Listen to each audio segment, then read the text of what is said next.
네, 잠시 후 행복한 아침에서는 한 주간의 핫한 연예 소식, 연예계 이슈 준비되어 있고요. 네, 저희는 잠시 후에 돌아와서 이야기 나눠보도록 하겠습니다.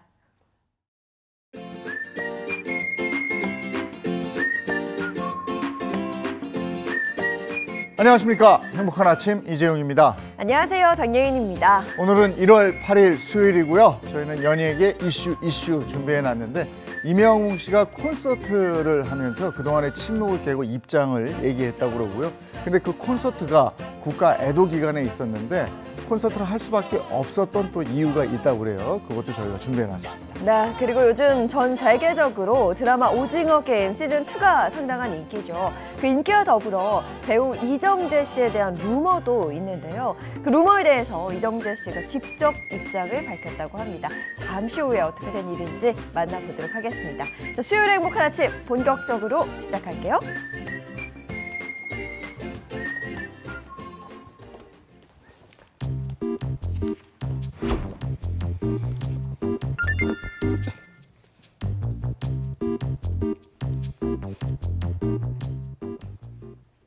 네, 오늘 아침에는 어떤 소식들이 들어와 있는지 점검해 보겠습니다. 모닝픽 시작하죠. 김성환 시사평론가와 함께합니다. 어서 오세요. 네, 안녕하세요. 네, 안녕하세요. 네, 첫 번째 모닝픽 정해 주시죠. 네, 첫 번째 모닝픽 여기저기 콜록콜록입니다. 네, 제 주변에도 독감 환자가 정말 많습니다.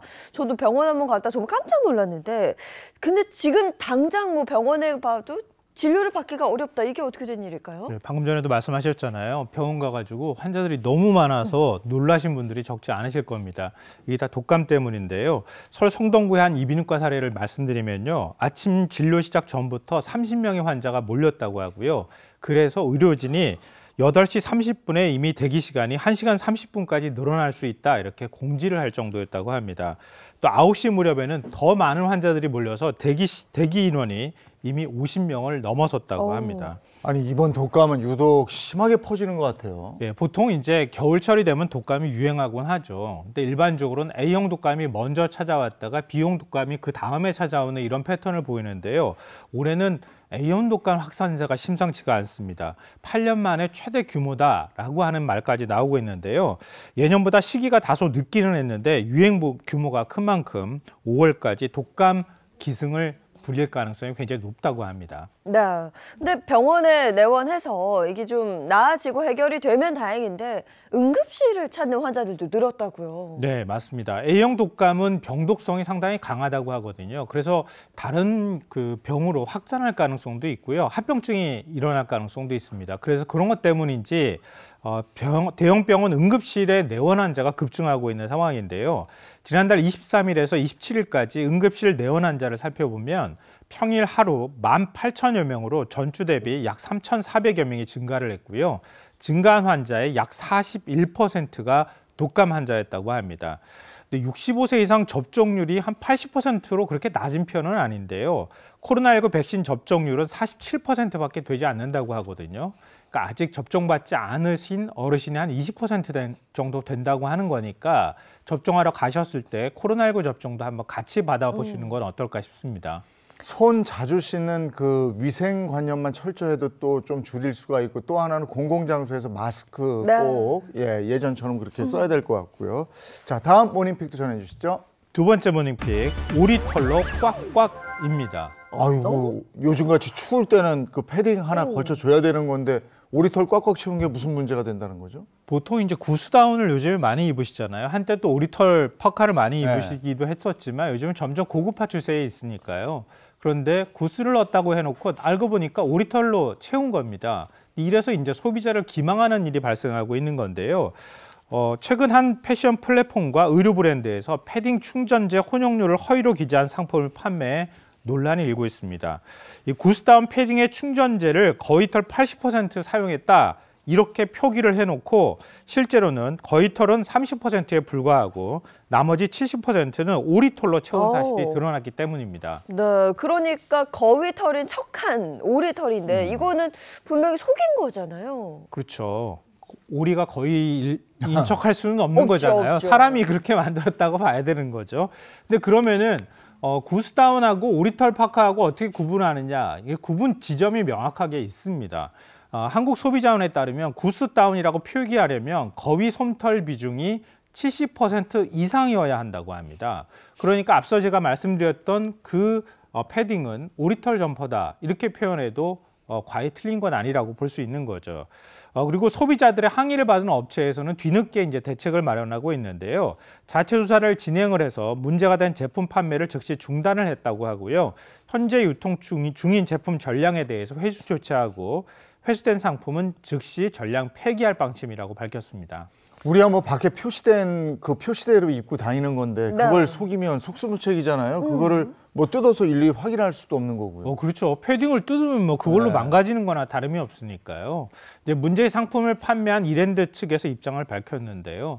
해외 현지 파트너사의 품질 보증을 신뢰하고 자체적인 검증 절차를 소홀히 한 것이 근본적인 원인이다. 이렇게 밝혔고요. 앞으로 보다 엄격한 품질 관리 시스템을 구축하겠다는 입장을 밝혔습니다. 네. 근데 이랜드뿐만 아니라 최근에 또 비슷한 사례가 또 있었잖아요. 네, 한 패션 플랫폼에 입점한 브랜드들의 패딩 제품 혼용률이 허위로 드러나서 또 논란이 일기도 했었는데요. 한 브랜드의 패딩은 오리 솜털 80%, 깃털 20%를 사용했다고 표기를 했지만 실제 검사를 해봤더니요, 깃털이 97% 이상이 들어있는 것으로 확인이 되기도 했고요. 또 다른 브랜드는 패딩 혼용률이 실제와 달라서 전액 환불하는 사태가 빚어지기도 했었습니다. 시스템을 보완하겠다 그랬지만 시스템으로 이게 보완이 될까 싶기도 한데요. 작정하고 속이면 뭐 안 되는 거잖아요. 그렇죠. 뭐 소비자 입장에서 알 방법이 없으니까요. 업계 관계자들의 말은 골문 게 터졌다 이겁니다. 그러니까 알만한 사람들은 어느 정도 알고 있었다 이런 얘기가 되는 거거든요. 그러니까 국내 유수 대기업들도 보통 이렇게 패딩 같은 경우에는 국내에서 제작하기가 어렵잖아요. 왜냐하면 제작 비용이 많이 들게 되거든요. 그러니까 결국은 뭐 동남아나 이렇게 해외 파트너사들이 만든 것들을 수입할 수밖에 없는 상황인데요. 해외 파트너사들에 대한 자체 뭐 검수라든가 품질 관리가 부족했던 겁니다. 그러니까 이번에 뒤늦게 패션 브랜드들이 우리 품질 관리 시스템 엄격하게 하겠습니다 이렇게 얘기하는 거는 어찌 보면 좀 핑계 같아 보이는 측면이 네. 있는데요. 왜냐하면 납품을 받은 쪽에서 철저하게 품질 관리를 하면 되는 거 아닙니까? 현지 가가지고 제대로 만드는지 확인하고 만약에 잘못 만들어서 납품을 했다고 하면은 엄격한 페널티를 주면 되는 거거든요. 그러니까 뒤늦게 일종의 변명 같은 거 하지 말고 소비자들을 위해서 보다 엄격한 품질 관리에 나서야 될 것으로 보입니다. 네, 소비자 입장에서는 그냥 적혀 있는 거 믿고 구입하고 또 그냥 입는 수밖에 없거든요. 방금 말씀 주신 것처럼 엄격한 품질 관리가 정말 중요할 것 같습니다. 자, 이어서 다음 모닝픽 전해주시죠. 세 번째 모닝픽, 닭, 다리, 날개, 실종입니다. 혹시 두 분은 닭튀김의 어느 부분 좋아하세요? 전 날개 쪽 맛있던데. 날개? 저는 다리 쪽. 네, 집에 좋아합니다. 치킨 시키면은 누가 다리를 먹을까 이거 묘한 신경전이 벌어지곤 하잖아요. 그런데 대형 치킨 프랜차이즈들의 부분육 수급에 차질을 빚고 있어서 이런 신경전이 더 앞으로 거세질 수도 있을 것 같습니다. 그러면 이제 경쟁이 좀 치열해지겠는데 그 다리와 날개 부분육이 부족한 이유 저처럼 이렇게 다리만 공략한 사람이 많아서인가요? 왜 그럴까요? 그것도 하나의 이유가 될 수 있는데요. 네. 크게 세 가지로 나눌 수가 있습니다. 우선 올겨울 가금류 농장에서 조류 인플루엔자가 발생해서 대규모 살처분이 이루어졌다고 합니다. 한 대형 가금 농장 한 20여 곳에서 조류 인플루엔자가 발생했다고 하거든요. 네네. 그러니까 자연스럽게 닭 공급량이 줄어들 수밖에 없겠죠. 그리고 둘째, 이런 상황에서 연말을 맞아 닭 소비량이 급증하잖아요. 집에서 치킨 한 마리 시켜 먹을까? 뭐 이런 얘기들을 많이 나누게 되니까요. 그러니까 닭 소비량이 급증하고 닭 공급량은 줄어들었다. 이런 거고요. 마지막으로 소비자들의 선호도가 좀 바뀌었다고 하는 거예요. 예전에는 치킨 시킬 때 닭 한 마리 시켜 뭐 이렇게 얘기를 하잖아요. 근데 요즘에는 닭 메뉴가 굉장히 많아졌어요. 맞아. 그러니까 부분육이 들어가 있는 닭 메뉴가 굉장히 많아지니까 일종의 뭐 콤비 메뉴를 시키는 사람이 많이 늘어나니까 부분육 소비량도 많이 늘어났던 거죠. 그러니까 이게 맞물리면서 전체적으로 부분육 지금 품귀 현상이 빚어지고 있다고 합니다. 닭의 부분육을 시키려면 그럼 좀 일찍 주문을 해야 되겠네요. 예. 다음 픽 전해주시죠. 네 번째 모닝픽, 오신김의 도수치료입니다. 국민건강보험공단이 공개한 2024년 상반기 비급여 자료를 분석을 해봤더니요. 지난해 3월분 1,068개 항목의 비급여 진료비 규모가 1조 8,800억 원인 것으로 나타났는데요. 이걸 연간으로 환산하면 비급여 진료비가 무려 22조 원에 달하는 것으로 나타났습니다.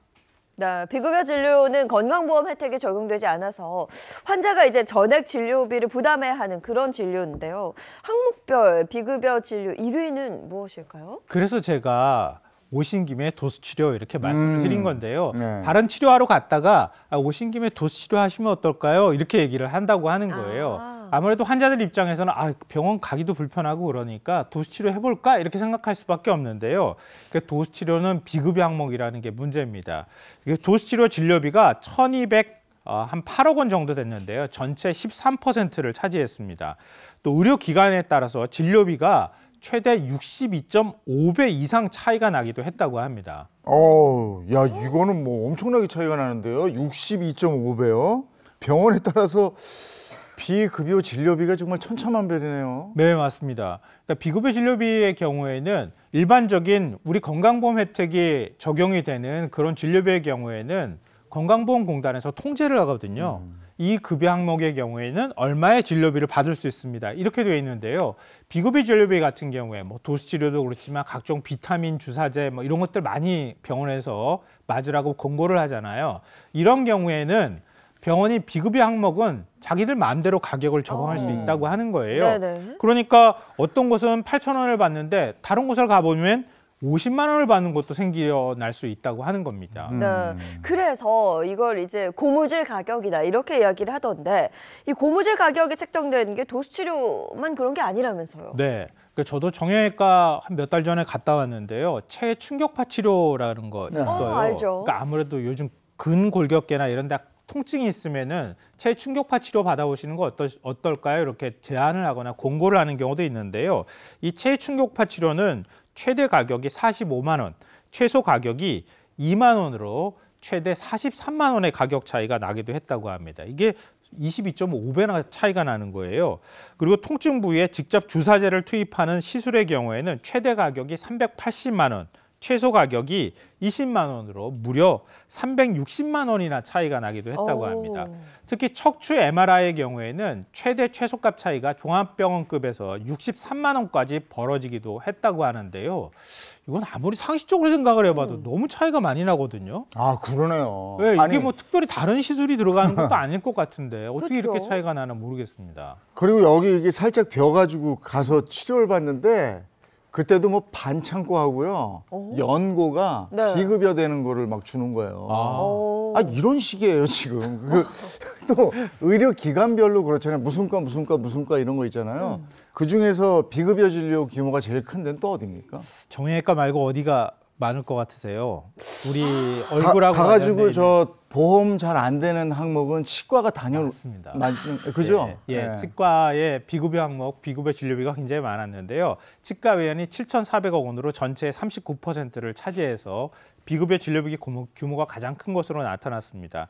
특히 임플란트 진료비가 2,700여억 원으로 33% 비중을 차지했고요. 그 다음이 크라운, 이게 한 20%, 그리고 치과 부정교합 교정하는 거, 이게 419억 원으로 5.2% 정도를 차지했습니다. 네, 그러면 이 비급여 진료 항목 가격 제어가 좀 필요하지 않을까 이런 생각이 듭니다. 그럴 수밖에 없죠. 왜냐하면 비급여 항목이 늘어나면 늘어날수록 국민의 의료비 비중이 높아질 수밖에 없잖아요. 의료비 네. 부담이 커진다는 얘기가 되는 거거든요.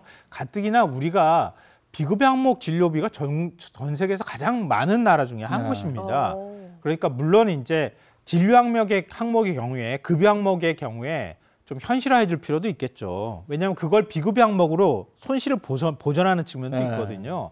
그러니까 그런 현실화도 필요하겠지만 비급여 항목은 건강보험 재정이나 아니면 국민의 의료비 부담을 높인다고 하는 차원에서 정말 대책 마련이 시급한데요. 그래서 정부에서도 2차 의료개혁 실행 방안을 조만간 발표할 예정이라고 하거든요. 여기에 비급여 항목을 줄이는 방안들을 같이 담을 예정이라고 합니다. 안 갈 수도 없고 병원요. 어디 아프고 그럼 가야 되는. 가서 또 기분 나쁘고. 에이, 모닝픽 여기까지 하겠습니다. 김성환 시사평론가와 함께했습니다. 고맙습니다. 네. 네, 고맙습니다.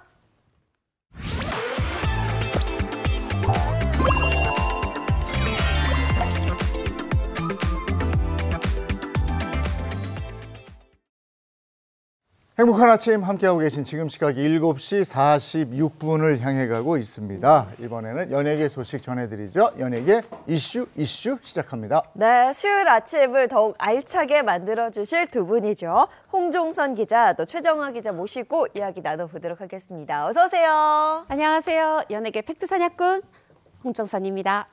네, 안녕하세요. 2025년에도 여전히 이 미남 관련 소식을 전해드리고 있는 미남 전문 기자 최정아 기자입니다. 네, 그리고 오늘도 발빠른 연예계 소식을 전해줄 은영 씨도 함께합니다. 어서 오세요. 네, 안녕하세요. 오늘도 아주 핫한 연예계 소식 여기저기서 다 모아왔습니다. 연예계 덕후 박은영입니다. 네, 매주 수요일이면 이제 은영 씨가 밤새 모아온 네. 그 연예계 소식이 정말 궁금해지는데요. 오늘은 어떤 소식 준비했죠? 네, 오늘도 제가 밤새서 또 소식을 한번 모아봤는데요. 오늘 제가 준비한 소식은요. 2025년이 밝자마자 아주 새로운 가족이 생겼다는 그런 스타의 소식을 한번 전해볼 텐데요.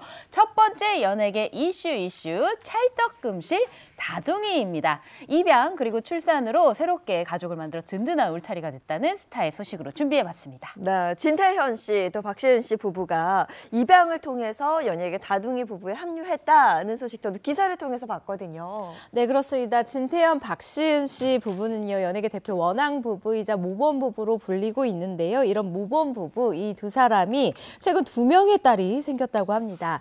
무슨 이야기일까요? 이 진태현 씨 SNS를 통해서 엿볼 수가 있는데요. 진태현 씨는 SNS를 통해서 저희에게 멋진 양딸들이 생겼다. 경기도청 엘리트 마라톤 선수와 제주도에서 간호사 준비를 앞두고 있는 미래의 간호사라고 새로 맞이한 딸들을 소개했습니다. 양딸들이 어린아이가 아닌 것 같은데 어떤 특별한 인연으로 가족이 된 겁니까? 사실 지금 이제 먼저 입양한 딸이 한 명 있죠. 그때도 성인 입양이었는데 이번에도 말씀하신 것처럼 이제 어린 아이들은 아닙니다. 이 김태현 씨랑 박시은 씨가 밝히고 있는 양딸들과의 인연 한 명은요 바로 지난해부터 또 한 명은 오래전 보육원에서부터 시작된 인연이라고 해요. 그런데 왜 이렇게 그러면 이 성인 된 이 친구들에 대해서 가족을 삼게 됐느냐 이렇게 얘기합니다. 모두 각자의 삶에서 열심히 살아내고 있다. 하지만 열심히 살아내는 것만으로는 메워지지 않는 그 여러 부족한 부분들을 우리 부부가 사랑으로 채워줄 수 있도록 가족이라는 이름으로 혹은 밥을 같이 먹는 식구라는 이름으로 함께 하기로 했다. 이렇게 밝히고 있습니다. 그러면 진태현 씨가 이게 양딸이라고 표현을 한 걸 보니까 아직 법적으로는 그러면 딸이 아니다. 뭐 이런 얘기인가요? 네, 아직 법적 입양을 한 것은 아니지만 이 딸들이 두 사람을 엄마, 아빠라고 부르고 있다고 합니다. 법적 입양을 하지 않은 이유에 대해서는요, 이 법적 절차를 할 수 없는 상황의 아이도 있기 때문에 우선 모두 가족으로 지내고 있다라고 하면서 예쁘게 봐달라고 당부의 말을 잊지 않았습니다. 네, 이 이야기를 들으니까요. 진태현 박시은 부부가 한 이야기 중에 성인이 돼도 부모가 필요하다 이런 얘기 했던 게 좀 문득 떠오르네요. 그렇죠. 이 얘기가 이제 박시은 씨가 진태현 씨한테 한 얘기인데 성인이 돼도 부모가 필요하다. 본인이 10대, 20대, 30대 때도 엄마가 필요했고 40대가 된 지금도 엄마가 필요하다 이렇게 얘기를 했는데 저도 사실 이 말에 무척 공감합니다. 시간이 흘러 어른이 돼도 뭔가 힘들 때면 이 엄마 품에 아빠 품에 기대고 싶은 그런 마음이 있는데 이 부부가 대신해서 어떤 그런 공간을 마련해 주겠다는 그런 뜻인 거죠. 사실 우리가 일정 나이가 되면 이 보육원에 있던 아이들 사회로 그냥 방출하잖아요. 마치 그냥 뭐 만 20살도 안 됐어도 한 18세만 돼도 인생을 앞으로 혼자 다 살아나갈 수 있을 것처럼 손을 이 사회가 놔버리지만 사실 아직 우리도 지금 제 이 나이 돼봐도 저도 알지만 뭐 만 18세, 20세 됐다고 뭘 다 해낼 수 있겠습니까? 이런 사각지대를 와, 이 진박 부부가 탁 본 것 같아서 참 훌륭해 보입니다. 네. 입양을 통해서 첫 딸도 얻은 거라고 그랬죠? 네, 맞습니다. 두 사람은 2015년 결혼해서 11년 차 부부가 되었는데요. 2019년입니다. 20대 대학생 딸을 입양해서 정말 사람들에게 와, 이런 경우도 있구나라는 걸 선입견을 딱 깨주는 아주 좋은 케이스가 됐어요. 결혼 당시에 제주도의 한 보육원으로 신혼여행을 떠났고 그 당시에 고등학교 1학년이었던 입양한 딸과 인연이 됐다고 합니다. 그렇게 방학 때 집에도 놀러 오면서 계속 친하게 지내오다가 4년이 지난 시점에 여러 가지로 힘이 돼주고 싶다라는 생각 때문에 이 가족이 되고 싶다라는 생각을 하게 됐는데 이 엄마 아빠가 돼주는 방법밖에 없었다라고 하면서 이 성인 입양을 한 이유에 대해서 밝혔습니다. 네, 그 입양에 대해서 20대가 된 이 딸과도 대화를 나눴을 텐데 어떤 얘기를 했을까요? 진태현 씨에 따르면 이제 본인이 이 얘기를 이제 당시 아직 딸이 되기 전인 그 분한테 딱 했더니 이런 일은 저도 처음이라 좀 생각 좀 해볼게요. 이제 이렇게 얘기를 하더니 그리고 나서 꺼낸 말이 그런데 제가 다른 아이의 기회를 뺏는 거면 어떡하죠? 이렇게 얘기를 했다는 겁니다. 그래서 진태현 씨, 박시은 씨 부부가 이 얘기를 듣고 와, 나이 훨씬 많은 우리보다 이 친구가 더 어른스럽구나 생각을 했다 이렇게 전한 적도 있죠. 그러네요. 그런가 하면 또 푸른 뱀띠 자녀를 품에 안을 스타들도 있다고요. 네, 그렇습니다. 결혼 8년 차 부부죠. 에릭 그리고 나혜미 부부 이야기인데요. 둘째 출산을 준비하고 있다라는 반가운 소식을 알렸습니다.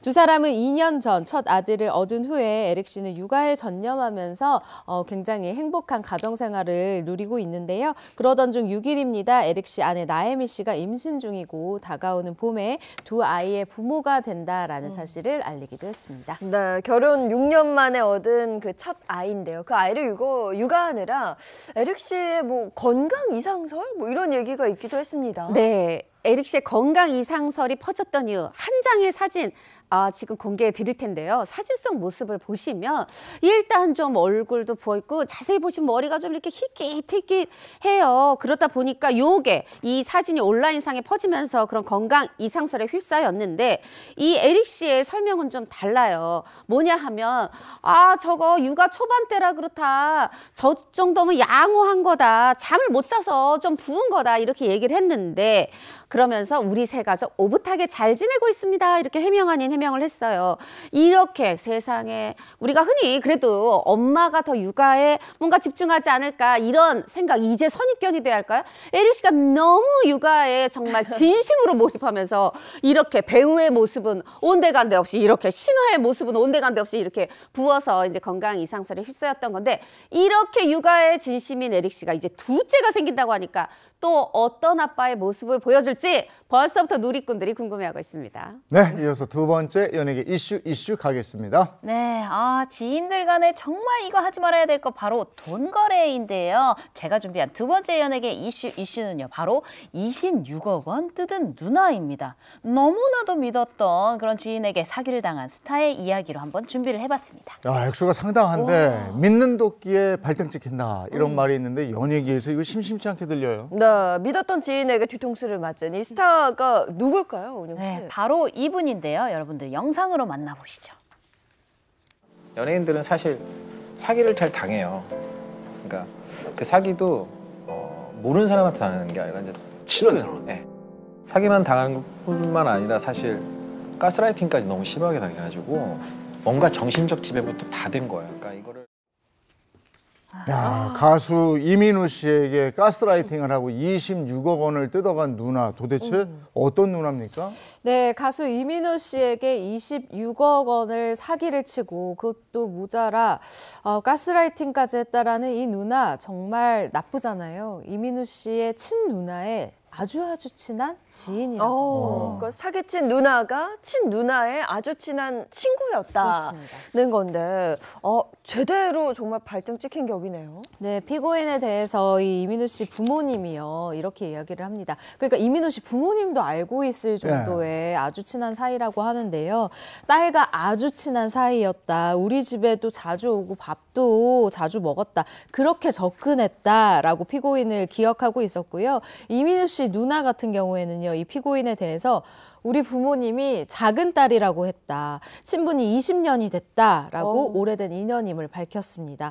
20년 지기 지인에게 사기를 당한 이민우 씨, 가장 믿었던 사람에게 배신 그 이상의 것을 당했다라고 아주 솔직한 심경을 밝히기도 했습니다. 20년 된 친구의 동생한테 사기를 쳐서 수십억 원을 뜯었다. 이거 어떻게 시작된 얘기입니까? 네, 이 사건은 2019년 6월로 거슬러 올라갑니다. 이민우 씨가 좀 송사 사건이 있었는데 왜 그냥 별일 아니어도 그냥 그런 일 있으면 우리도 다 겁먹고 놀라고 그러잖아요. 바로 그때 이 내 누나의 친구인 그 지인 누나가, 오래된 지인 누나가 내가 검사 쪽으로 인맥이 있다, 내가 무혐의 받게 해줄게 이러면서 1차로 무려 16억 원을 갈취했습니다. 그런데 아까 26억 원이라고 했잖아요. 아직 10억 원의 차이가 있잖아요. 네. 바로 여기서 이 누나의 이 갈취는 여기서 끝나지 않고 가스라이팅까지 시작이 됐다는 겁니다. 아니 방금 1차로라고 말씀하셔서 저도 굉장히 놀랐어요. 그럼 그 후에 또 한 번 이렇게 사기를 쳐서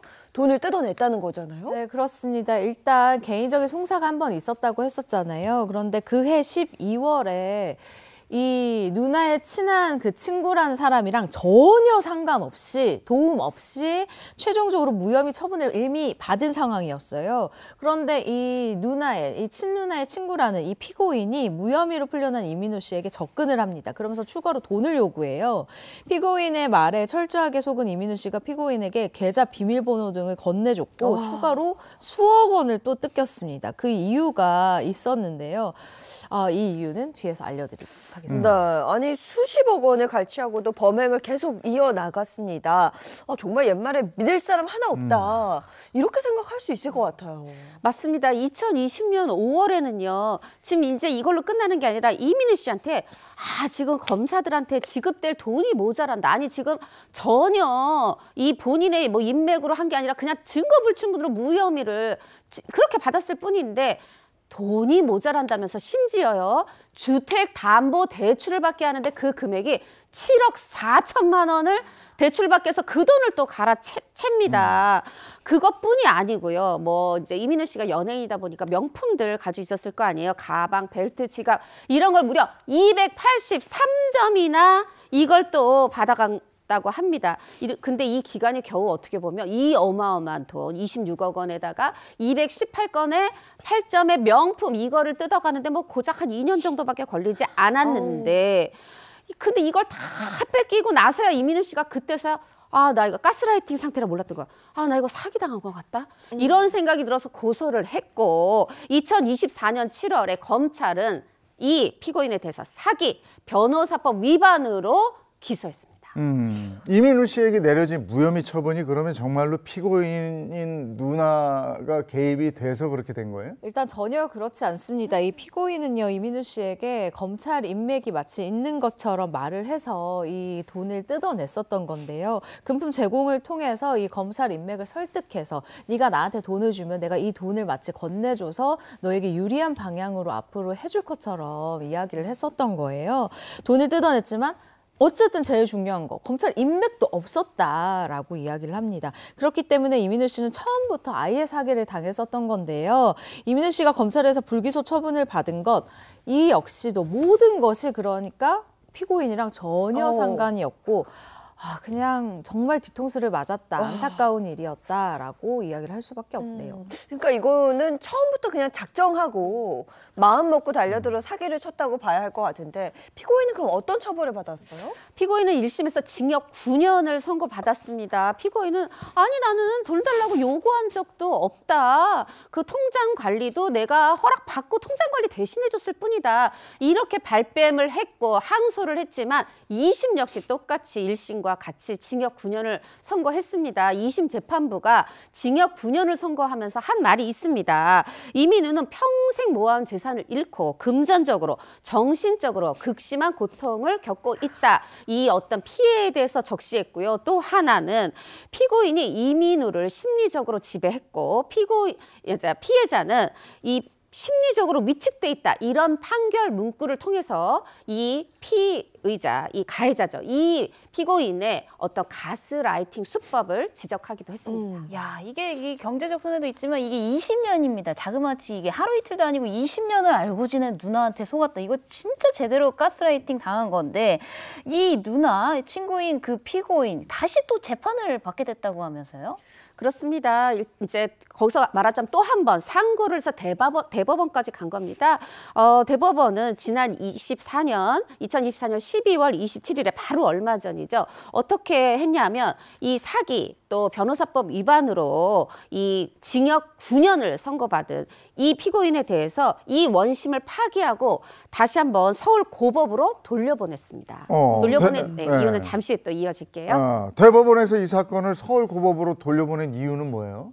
네, 일단 원심이 인정한 편취 금액 26억 원 중 일부 금액이 중복 계산이 됐다라고 본 겁니다. 앞서 2020년 이민우 씨에게요. 대출을 받도록 해서 처분 권한을 받는 방식으로 뜯어낸 7억 4천만 원이 있었다고 했잖아요. 이 일부 금액이 문제가 됐습니다. 이 금액을 이민우 씨의 다른 계좌를 거쳐서 피고인 또는 제3의 계좌로 이체가 됐는데 각 계좌 간 이체 시기는 대체로 동일하고 또 비슷했다. 라고 이야기를 합니다.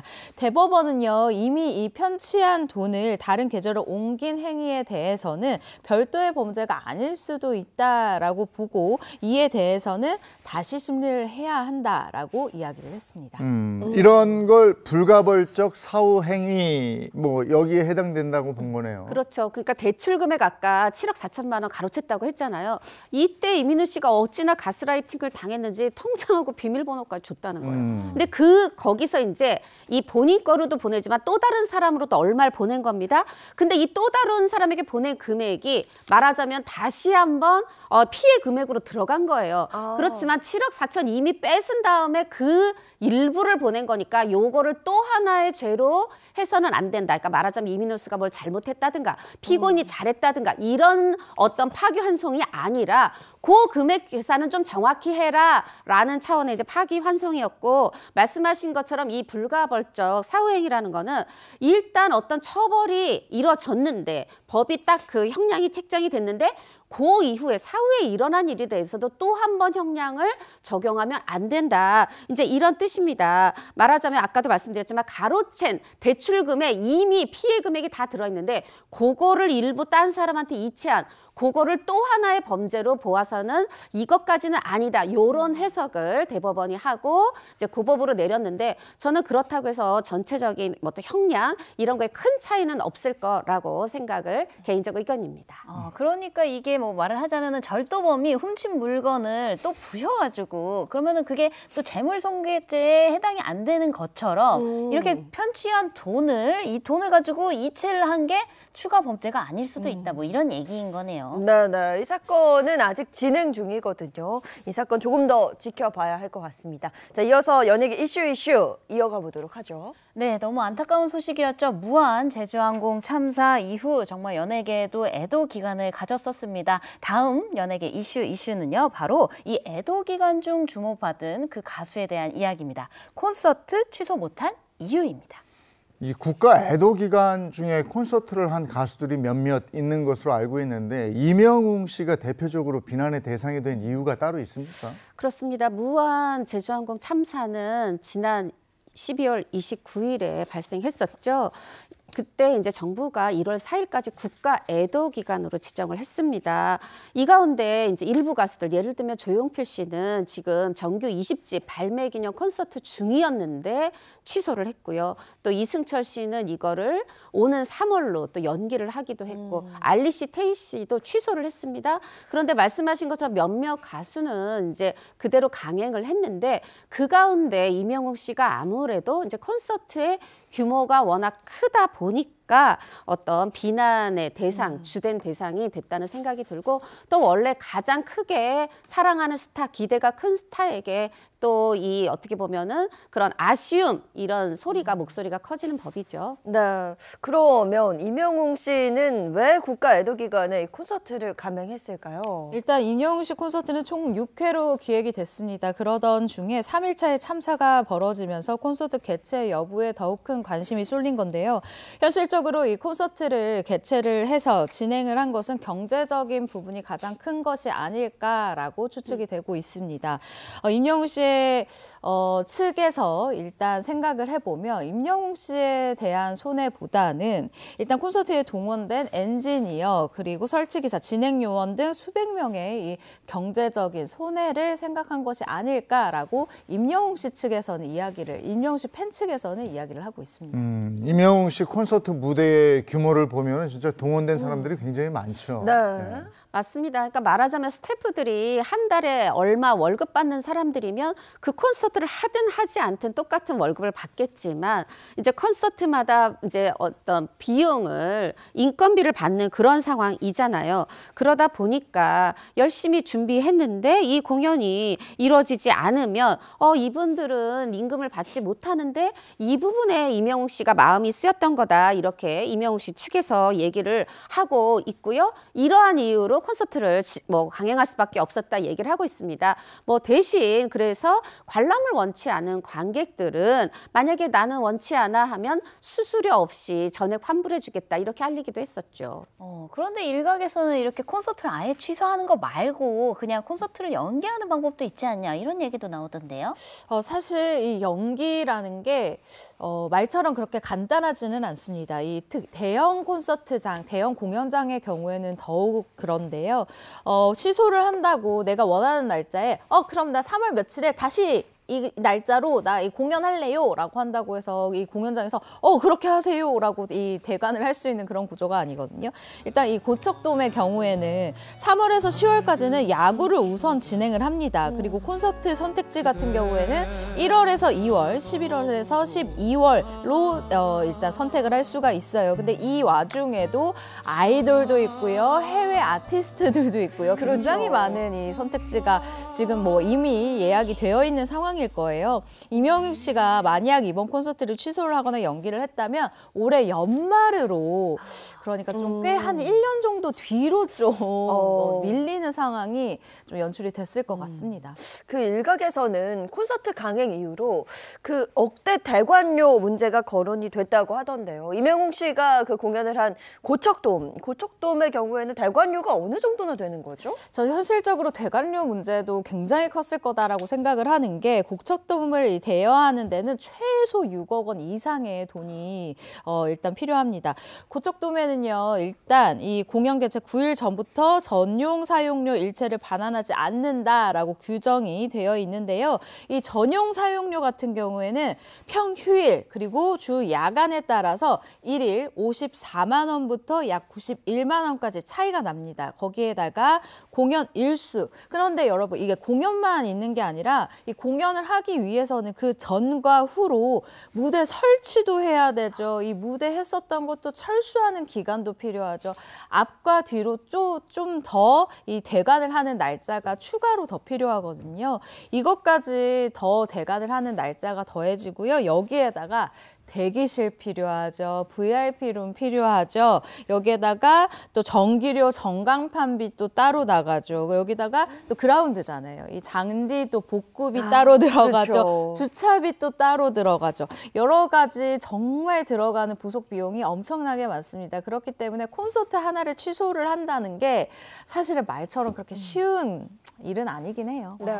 거기에다가 이게 콘서트 티켓 매출의 8%의 수수료를 또 내야 된다고 그러던데요? 이거는 일단 예상 비용이라는 점을 미리 말씀을 드리고요. 이 임영웅 씨 이번 콘서트 티켓의 평균 가격이 13만 7,500원으로 책정이 되어 있습니다. 그런데 이 6회 공연에 해당 1만 8천 명이 들어왔다는 가정하에 이 예상 가격으로 생각해보면 수수료만 약 12억 원이라는 그냥 단순 계산이 나옵니다. 그럼 이번 콘서트 수익금은 얼마나 되는 거예요? 지금 우리가 얘기하고 있는 게 스태프들이 돈 받았어야 되지 않냐, 그들도 돈 벌어야 되지 않냐, 어떤 고척돔에서도 대관료 12억 벌어야 되지 않냐. 사실 이게 다 돈 얘기거든요. 안타깝습니다. 무려 179명의 소중한 생명이 갔는데 우리가 지금 이렇게 해명을 대신 해줄 수 있는 게 돈 얘기밖에 없고, 또 이게 지금 사실은요, 남 얘기, 스태프 얘기나 고척돔 입장만 있는 것도 아니죠. 임영웅 씨도요. 이게 지금 총 6회 공연을 하는데 이제 최 기자 얘기한 것처럼 한 번에 18,000명이라고 대략 하고, 그리고 6번이면 10만 8,000명. 근데 거기다가 이제 티켓값 13만여 원을 곱해 보니까 148억 한 5천만 원 정도의 총 매출이 나와요. 150억 가까운데 여기에 어떤 추가적인 어떤 광고를 받았는지까지는 빼고 티켓만 해도 그렇고. 근데 이거는 물론 총 매출이에요. 이걸 임영웅 씨가 다 가져가는 건 아니죠. 비용도 빼야 되고 모두 빼고 다 빼고 임영웅 씨가 또 그것도 소속사와 나누긴 하겠지만, 말씀드린 것처럼 이 생명과 돈이 등가인지는 잘 모르겠습니다. 네. 뭐 관련해서 기사도 참 많이 나왔고 뉴스도 저도 많이 접했는데요.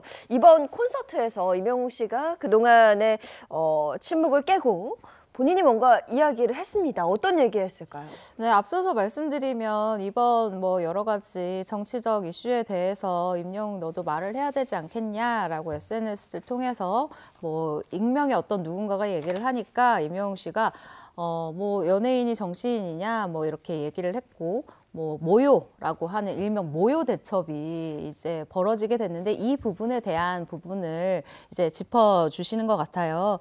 임영웅 씨는 소속사 측의 입장 정리가 끝나면 공식적인 코멘트가 나오지 않겠느냐라는 사실 처음에 그 일반적인 연예 매체들에서는 생각을 했었어요. 당연히 소속사 측에서 공식 입장을 내지 않을까라고 생각을 했는데 이와는 다르게 20일 가까이 침묵이 계속됐습니다.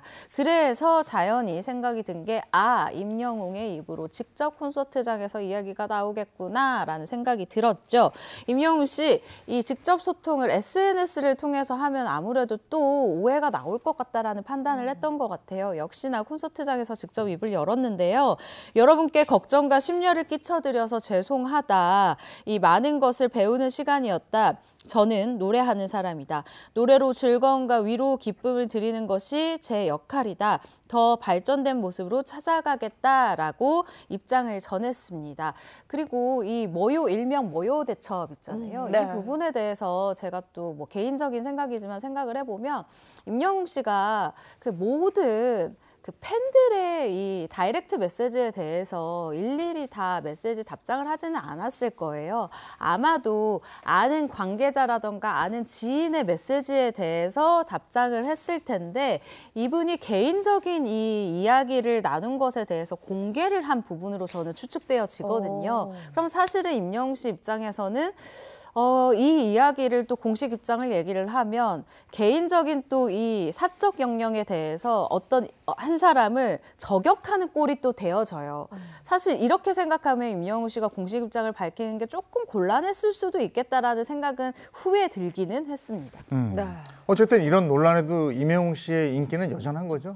여전합니다.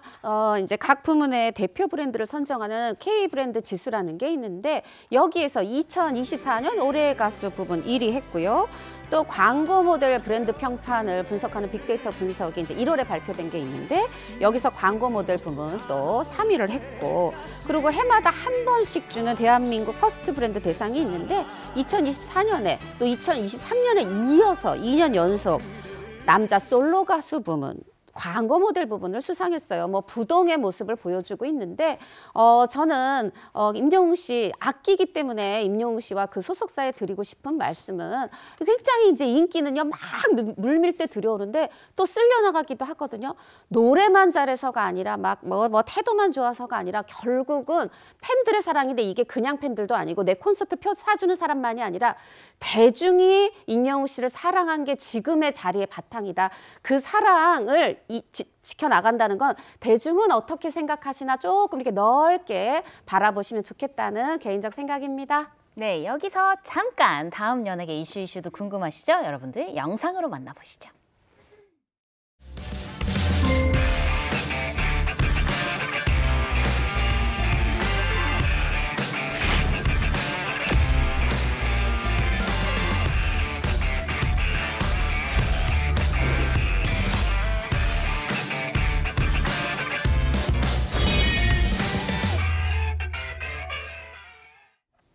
자, 연예계 이슈. 다음 이슈 소개해 주시죠. 네, 흔히 뭐 4살 차이는 궁합도 안 본다 이런 이야기를 하잖아요. 그런데요, 이분들 얘기를 들어보면요, 4살이 아니라 5살 차이는 정말 궁합도 안 보는구나 이런 생각이 드실 겁니다. 먼저 여러분들 오늘 주제에 관련된 노래 한 곡 듣고 시작을 하시죠. 이거 장윤정 씨 옆집 누나 그 노래죠? 자, 귀여워요. 아니 이 노래가 가사가 정말 재밌어요. 아, 네. 그렇죠. 그 5살? 5살 연상의 누나. 얘기를 좀 해볼 텐데, 그러니까 이게 누나들의 얘기를 이번 이슈에서 다루는 거죠? 네, 맞습니다. 이번에 만나볼 네 번째 연예계 이슈는요. 바로 대세는 5살 연상 연하인데요. 이번에 연예계에서 이 5살 연상 연하 커플이 또 탄생을 했습니다. 한 군데도 아니고요. 개그계, 트로트계 양쪽에서 또 탄생을 해서요. 그 스타들 한번 만나보도록 하겠습니다. 네, 개그맨 박소영 씨가 최근에 5살 연하와 결혼했는데 결혼까지 속전속결이었다고요? 네, 지난 연말이었습니다. 12월 22일 결혼하면서 인생 2막을 연 개그우먼 박소영 씨 소식인데요. 아직 결혼한 지 한 달도 되지 않은 새댁입니다. 5살 연하 남편과 결혼하기까지 7개월밖에 걸리지 않았다고 하거든요. 너무 부럽습니다. 박소영 씨와 결혼한 남편, 지금 뭐 화면에 잠깐 나왔습니다. 굉장히 훤칠하거든요. 네. 어떤 분인지 좀 궁금한데요? 네, 정말로 러블리한 우리 박소영 씨의 남편은요, 1992년생, 올해로 33입니다. 일단 2015년에 기아 타이거즈 투수로 야구 선수 생활을 시작을 해가지고요, 정말 명투수로 국가대표로 활약을 했습니다. 그런데 이번에 또 2023년 은퇴를 했다고 합니다. 5살 어린 남편이 박소영 씨하고 결혼을 결심한 가장 큰 이유가 먹여 살린다. 먹여 살린다. 박소영 씨가 한 얘기겠죠? 아유, 저 이제 좌우명을 먹여 살린다로 해야 될 판입니다. 그렇습니다. 박소영 씨, 이 5살 연하의 남편은요, 야구 선수였다가 은퇴를 하고 나서 이 진로에 대한 고민을 굉장히 많이 하고 있었던 상황이었다고 해요. 그런 상황에서 이 박소영 씨를 만났다고 했다고 하는데, 그 당시에 금전적 어려움도 생기고 여유가 없어질 때였다고 해요. 힘듦과 고민을 털어놨는데 박소영 씨가 내가 먹여 살릴 테니까 즐겁게 일해라 라고 아주 든든한 이야기를 했다는 거예요. 이 이야기를 들은 남편이 나를 안아주려고 하는 느낌을 받았다. 그리고 나서 결혼하려는 느낌을 딱 받았다. 되게 그때 멋있었다 라고 이야기를 했습니다. 야, 내가 먹여 살릴 테니까 즐겁게 일해라. 저희 남편이 이걸 안 봐야 할 텐데. 문득 그런 생각이 드는데 두 사람은 어떻게 만났는지 궁금합니다. 네, 박소영 씨의 이 남편이 얘기하는 거예요. 이 개그 콘서트의 공연이 광주 소극장에 와서 좀 원정 공연을 한 겁니다. 이때 딱 이 기아 타이거즈 소속 선수일 때예요. 그래서 나의 이 구단 이쪽에 와서 공연을 하네. 공연을 보러 갔는데 어머, 그중에 다른 사람 하나도 안 보이고 유독 예뻐 보였던 한 사람이 있었던 거죠. 그게 박소영 씨였고, 근데 그때 바로 사귄 건 아니고요. 두 사람이 연인으로 발전한 거는 이제 선수 생활을 끝내고 은퇴한 뒤에 이 연애가 시작됐다고 하네요. 그런데 제가 아무리 내가 너무 먹여 살릴게 해가지고 넘어오는 남자가 저는 없더라고요. 이게 사실 이렇게 연상인 누나가 이렇게 대시를 해도 이 연상 연하에서 이 연하남의 직진, 이게 또 있어줘야 이 관계가 또 형성이 되는 거 아닌가 싶거든요. 맞습니다. 이 커플도 연하남의 직진이 있었는데요. 박소영 씨 남편은요, 이 공연을 보고 난 이후 동료에게 그때 예쁘다던 사람이랑 결혼한다라고 얘기를 할 정도로 박소영 씨밖에 모르는 바보라고 얘기를 합니다. 그리고 때는 봄에서 여름으로 가기 직전인데요. 이 박소영 씨 남편이 박소영 씨에게 내가 진짜 앞으로 잘해줄게, 진지하게 만나볼래? 라고 얘기를 해서 이 두 사람이 연인 사이로 발전을 하게 됐다고 하네요. 그럼 두 사람의 연애 사실은 어떻게 알려지게 된 겁니까? 박소영 씨의 셀프 폭로로 알려지게 됐습니다. 우리 은영 씨랑 박은영, 박소영 이름 한 글자 차이인데. 네. 저도 폭로하고 싶네요. 그러니까 박소영 씨가 지난해 8월에 한 라디오에 출연해서 어머, 제가요 사실 그 야구 선수 투수 출신 문땡땡 그때 오빠라고 그 동생이랑 친구랑 연애 중이거든요. 이러고 스스로 밝힌 겁니다. 정말 왜 이 사랑과 기침은 감출 수가 없다고 입이 간질간질해가지고 너무너무 자랑을 하고 싶었던 것 같은데, 또 이 라디오 딱 나가고 나서 당연히 매체에서 전화가 갔겠죠. 아니, 그래서 두 분 어떻게 만나게 된 겁니까? 했더니 은퇴하고 서울에 와서 이렇게 연락하면서 지인들하고 만나다가 그렇게 됐다. 오랜만에 봤는데 뭔가 느낌이 좋고 어머, 내 이상형 같네, 이런 느낌이 들었다. 그래서 편안하게 연락하다가 여기서 이제 중요하죠. 따로 만났는데 사람이 괜찮았다. 그때부터 내가 적극적으로 다가갔다. 이렇게 러브 스토리의 진행 과정을 전했습니다. 네, 뭐 사랑에 빠진 거죠. 브레이크 없는 사랑에 빠진 건데 그래서 초고속으로 이 두 사람이 결혼에 골인하게 됩니다. 박소영 씨는요 시어머니와 굉장히 넉살 좋게 뭐 40분 정도 전화 통화를 한다 그래요. 네, 와. 맞습니다. 한 방송을 통해서요, 이 박소영 씨가 시어머니와 아주 넉살 좋게 통하는 이 내용이 공개가 되기도 했었는데요. 시어머니에게 반존대를 하면서 아주 편안하게 통화하는 모습이 공개가 됐습니다. 5살 연하 남편에게는 든든한 아내로서의 모습을 보여주고요. 시어머니에게는 살가운 아주 딸 같은 모습을 보여주고 있네요. 남편에게는 먹여 살려주겠다는 아내가 나타났으니 얼마나 마음이 든든하겠습니까, 그래. 그런데 이 먹여 살려주겠다 이거 말고 저는 요게 이 남편의 마음을 사로잡지 않았을까 혼자 생각을 해봤는데 뭐냐 하면 야구 선수 시절에서는 절대 실수를 하면 안 된다 이런 어떤 이 강박관념에 눌려서 생활을 했다는 거죠. 그런데 박소영 씨 만나고 나서는 실수해도 되는구나, 그렇게 강박하지 않고 좀 힘들지 않게 살아도 되는구나 이거를 알게 됐다는 거예요. 그래서 그렇게 강박을 내려놓고 박소영 씨와 행복감을 느끼고 있다고 하네요. 네, 그리고 또 트로트계에서는 5살 연하 남편을 곧 결혼을 앞두는 그 스타가 바로 은가은 씨잖아요. 그렇죠? 은가은 씨 맞습니다. 이 은가은 씨 올해 87년생으로 38살이 됐는데요. 오는 4월 12일 후배 트로트 가수 박현호 씨와 결혼을 앞두고 있습니다. 두 사람이 결혼하며 트로트 가수 1호 부부라는 타이틀을 갖게 된다고 합니다. 동료들의 축하가 쏟아졌다고요? 네, 그런데 축하 뭐 쏟아진 건 기본이고 뭐 사회 축가까지 뭐 거의 이거 시상식 아니야 이런 생각이 들 것 같아요. 먼저 축가 누가 부르냐면요, 이걸 알린 거는 은가은 씨였는데 한 방송을 통해서 어머 송가인 언니가요 결혼식 축가를 불러주겠다고 했어요. 그리고요 또 저랑 친한 김태연 태연이도 축가를 불러준다고 했어요. 이렇게 축가 어떤 명단을 은가은 씨가 먼저 이미 이제 알린 상황이고요. 또 이 은가은 씨의 예비 남편이죠. 이 남편도 박현호 씨도 제가 또 찬원이랑 친한데요. 찬원이가 축가도 해줄 뿐 아니라 사회도 봐준다고 했습니다. 아니 지금 나오는 명단만 봐도 송가인, 김태연, 뭐 이찬원 정말 난리 났습니다. 네, 거기다 더 난리 난 게요. 우리 이찬원 씨가 사회도 봐주고 거기다가 축가까지 해준다고 그랬는데요. 거기에다가 혼수까지 해준다고 했습니다. 그게 왜 그렇게 된 거냐? 바로 이 두 사람의 인연이 이찬원 씨로부터 시작이 됐다라고 이야기할 수도 있는데요. 이게 무슨 얘기냐? 이찬원 씨가 MC를 보고 있는 그런 프로그램에서 두 분이 나왔습니다. 그 당시에 뭐 연애 역할 같은 거를 하려고 하는데 이 은가은 씨가 약간 귀엽게 이렇게 하품을 하는 모습 보여줄게요 했을 때 그거를 박현호 씨를 보면서 해주세요 라고 또 이찬원 씨가 지정을 한 거예요. 이렇게 귀엽게 하품하는 모습을 보더니 거기에서 또 박현호 씨가 그 모습에 또 사랑에 빠진 게 아닌가 이러면서 이찬원 씨의 도움이 들어갔다라고 볼 수 있는 거죠. 난 또 하품에 가네, 하품에. 아니 근데요 원래 이렇게 오작교 역할을 해주면 양복 한 벌 받아야 되는 거 아니에요? 그러니까요. 너무 착한 것 같아요. 오히려 받아야 될 판에 혼수를 해준다. 와 착한데. 착합니다. 사랑의 큐피트 역할을 해준 거죠. 네. 자, 트로트계 1호 커플이 탄생했습니다. 서로 어떤 매력에 반했을까? 하품 매력? 네. 일단 서로 첫눈에 반했다라고 얘기를 하는데요. 바로 박현호 씨가 은가은 씨에게 첫눈에 뿅 하고 반했다라는 이야기를 전한 걸 전해드릴게요.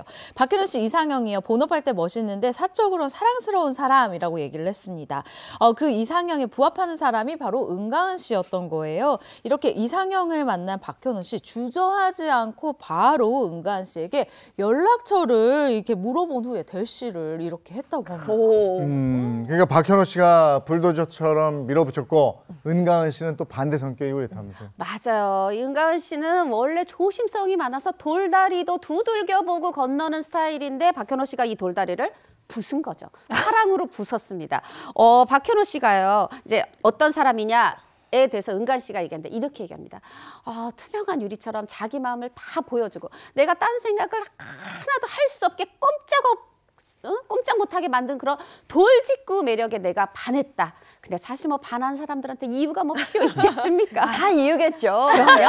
뭐든지 열까지. 네, 맞습니다. 이렇게 돌직구 매력이 있는 그 박현호 씨. 사실 성격상 이거 하트가 뿅뿅하는 그 눈빛을 숨길 수가 없을 것 같은데 정말 이 은가은 씨랑 이렇게 만나는 자랑하고 싶어서 뭐 감출 수가 없었을 것 같아요. 네, 그렇습니다. 박현호 씨는요, 이 은가은 씨와의 만남을 티내고 싶어서 주변에 먼저 말을 했다고 합니다. 굉장히 이례적이죠. 보통 연예인들의 만남은 좀 숨기잖아요. 그래서 박현호 씨 주변에서는 가수 손태진 씨가 가장 먼저 알았고요. 은가은 씨 주변에서는 이 축가를 약속한 김태현 씨가 가장 먼저 알게 됐는데 들켜서 알게 된 거라고 얘기를 합니다.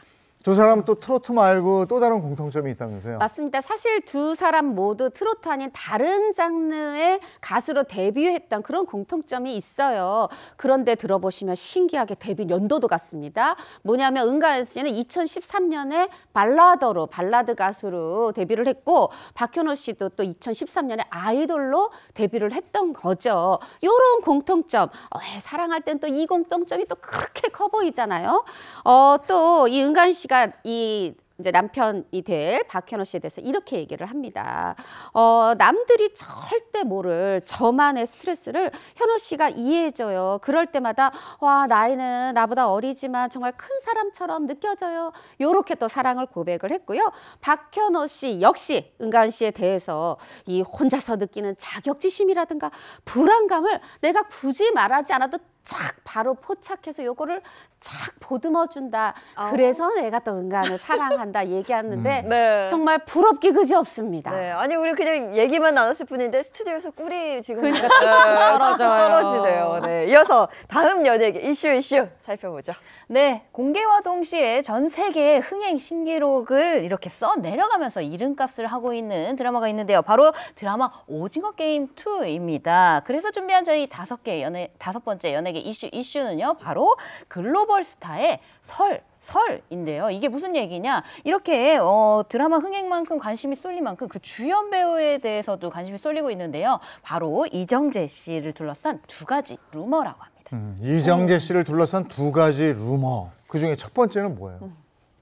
네, 드라마 오징어 게임 시즌2의 흥행으로요. 이정재 씨의 이 배우들, 이정재 씨 외에도 출연 배우들의 이 출연료에 대한 관심이 굉장히 높은데 특히 이정재 씨의 출연료가 회당 100만 달러라는 이야기가 나온 겁니다. 와, 요즘 또 환율이 많이 올랐잖아요. 100만 달러면 14억 6천만 원이 넘는 걸로 알고 있는데 이 드라마 오징어 게임 시즌2 몇 부작이죠? 총 7부작이죠. 한 회에 100만 달러, 7회면 700만 달러, 14억 얼마에다가 곱하기 7해 보니까 103억 정도 돼요.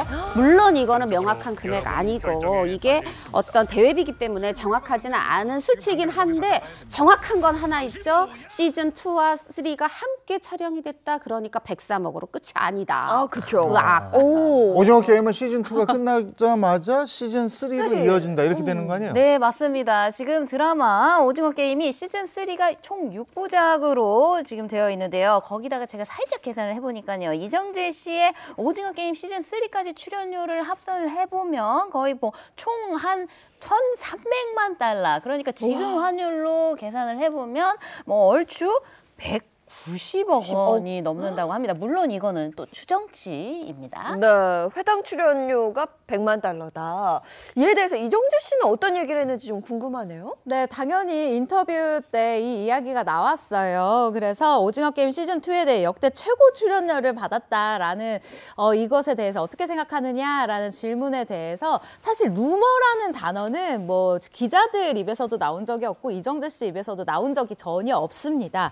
이정재 씨가 이렇게 얘기를 합니다. 그 부분은 뭐 약간 오해가 있는 건 사실이다라고 저는 겸손의 이야기라고 생각을 하고요. 근데 많이 받은 것도 사실이다.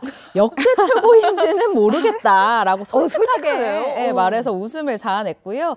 그리고 미국 에이전시의 좀 당부를 한 이 과정에 대해서 좀 설명을 좀 더 해줬는데 계약으로 인해서 아쉬운 점이 없었으면 좋겠으니 최대한 무난하게 계약해달라고 얘기를 했다였다고 합니다.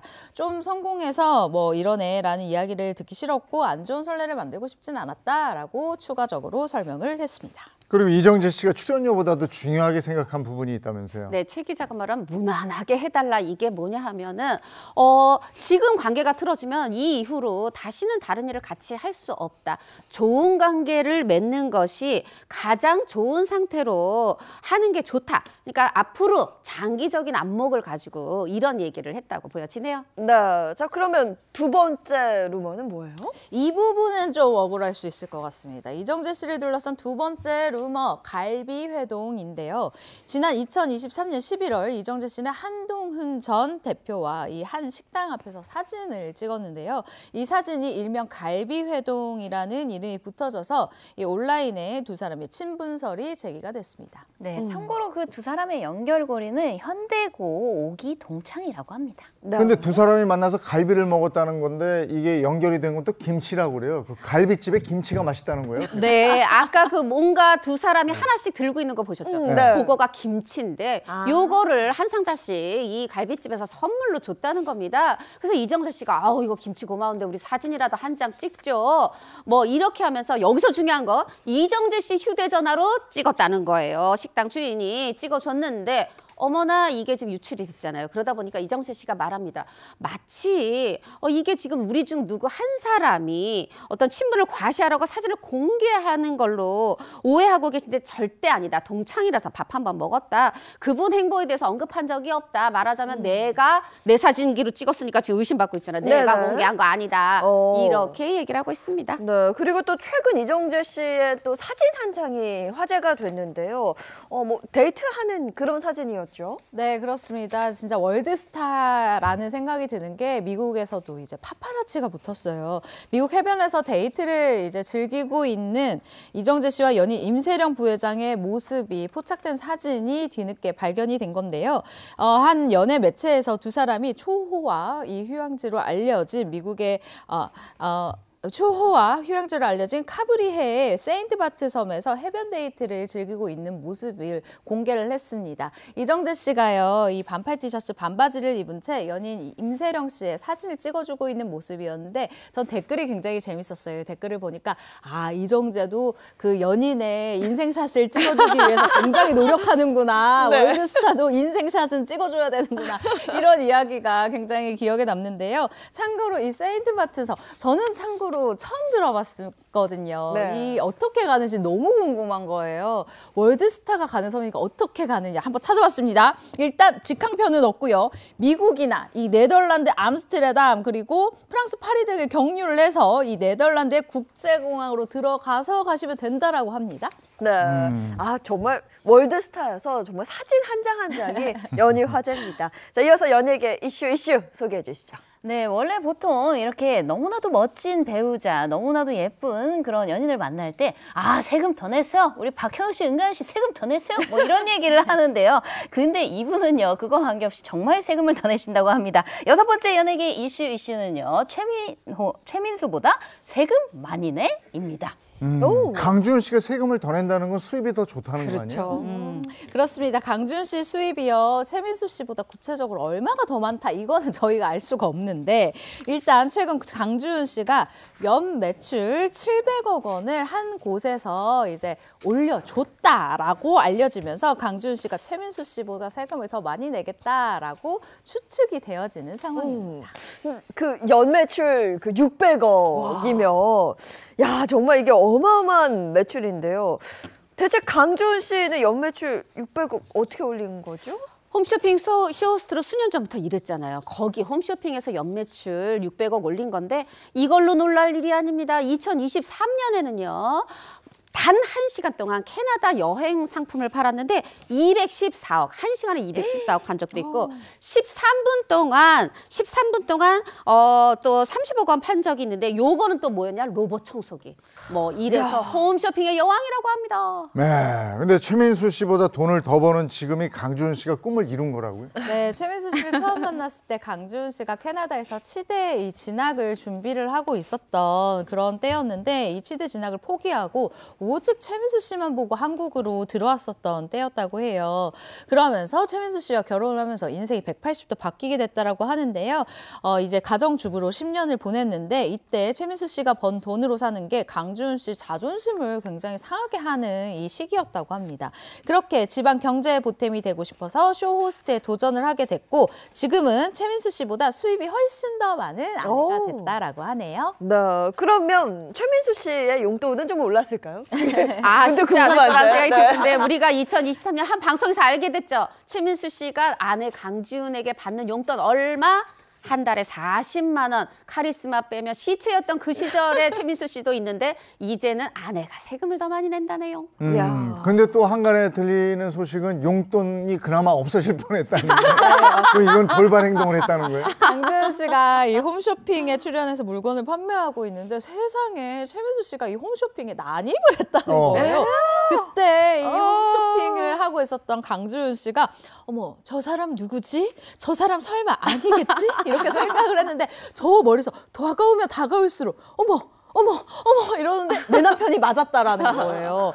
식은땀이 막 줄줄 흐르는데 그때 머릿속에 욕이란 욕은 다 생각이 났다고 합니다. 정말 당황을 했는데 그 이후로 이렇게 생각을 했대요. 다시 한 번만 더 내 생방송에 갑자기 나와 상의 없이 출연을 하면 나 그때 용돈 자를 거야. 이게 사실 지금 이게 얼마나 충격적인 이야기냐면 지금 저희 이렇게 생방송을 하고 있는데 갑자기 가족이 이렇게 걸어 들어온다는 얘기잖아요. 이거 진짜 너무 놀랄 일인데 이게 이러고 나서 최민수 씨 왜 갑자기 이거 홈쇼핑 방송에 이거 난입을 한 건가요? 이유? 강주은 씨가 보고 싶어서 내 아내가 보고 싶어서 생방 중인데 들어갔다는 거 아닙니까? 그때 강주은 씨 냄비 들고 설명하고 있었대요. 대박 오지마 하는데 왔다는 거죠. 강주은 씨가 지금도 그 순간만 생각하면 식은땀이 진땀이 난다고 합니다. 이야. 아니 근데 그 냄비는 다 팔렸겠네. 대박이 났겠네. 난리 났을 것 같은데요. 도움 됐을 거예요. 최민수 냄비 이래가지고 그냥. 네. 근데 최민수 씨는 지금 어떤 생각을 할까요? 사실 이제 예전에 강주은 씨한테 내가 번 돈은 다 네 거야. 그랬더니 강주은 씨가 이제 내가 돈 좀 많이 벌게 됐잖아요. 그럼 이제 내가 번 건 내 거고 오빠가 번 건 오빠 거야 했더니 아니 네가 번 것도 네 거, 내가 번 것도 네 거야. 이렇게 자신보다 돈 많이 버는 아내를 고마워한다 그래요. 최민수 씨 살 길 제대로 알고 있습니다. 네. 아니 그래도 대리만족 최민수인데 용돈은 좀 올려줬으면 하는 개인적인 바람이 있네요. 아유, 여기 또 다 이유가 있습니다. 강주은 씨 다 생각이 있었는데요. 결혼 후에 최민수 씨가 지인들에게 빌려준 돈이 무려 여러분 40억 원이 넘는데요. 그리고 다들 생각도 안 하고 있다고 하거든요. 강주은 씨가 이에 대해서 뭐라고 얘기하냐면 제 남편은요 아주 바위 같은 사람이에요 라고 얘기를 하는 거예요. 돈에 얼매이지 않는 사람이다라고 얘기를 하는 건데 이뿐만 아니라 결혼 후에 2억 5천만 원의 그 당시입니다, 여러분. 그 당시에 빚이 2억 5천만 원의 빚이 있다는 사실을 알게 됐고 약 20년 동안 최민수 씨 일을 돕던 사람에게 회사까지 차려줬는데 10억 원이 든 통장을 또 들고 도망갔다라는 사실까지 알게 아이고야. 됐다고 아니, 얘기를 그 용돈 받으시는 게 많네요. 네, 지금 보니까 그래도 그래야겠네요. 천하의 최민수가 하루에 10,000원 정도 가지고 근데 강주은 씨가 굉장히 처음부터 경쟁심이 있었던 것 같아요. 네. 너무 마초남을 순정남으로 만들었잖아요. 내가 최민수보다 뭐든 잘할래 이러고 뭐 오토바이, 면허, 뭐 스쿠터 면허 이런 거 땄는데 그 정도가 아니라 이젠 돈도 더 많이 버네요. 이야, 대단합니다. 임자가 따로 있는 거예요. 네, 알겠습니다. 네, 고맙습니다. 감사합니다. 자, 이어서 오늘 날씨 알아보도록 하겠습니다. 마지연 기상캐스터 나와주세요. 네, 상암동입니다. 어제부터 강력한 한파가 시작됐습니다. 종일 칼바람이 옷깃을 파고들었는데요. 오늘도 서울의 아침 기온 영하 5도 가까이 떨어져서 어제만큼 춥습니다. 한파특보는 점차 확대 강화되는 모양새입니다. 경기 북부에 한파주의보가, 일부 강원에는 한파경보가 내려졌고요.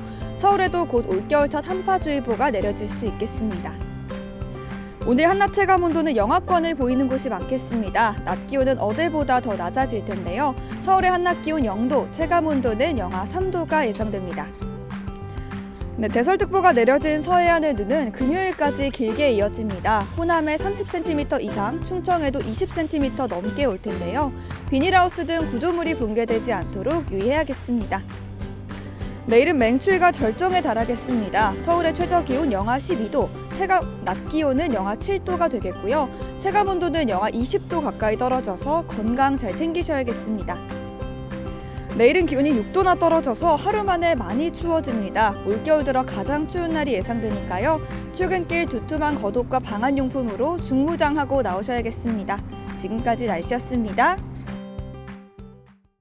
날도 춥고 독감도 주의해야 되고 제 주변에도 보면 다 아우 왜 이렇게 칼칼해 하는 사람 많아요. 맞아요. 정말 날씨 때문에 또 독감 때문에 많은 분들 고생하고 계신데요.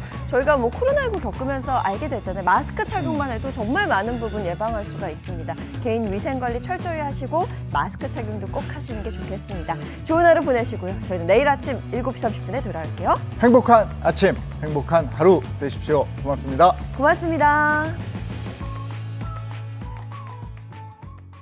즐거운 하루의 세상 Play the next channel A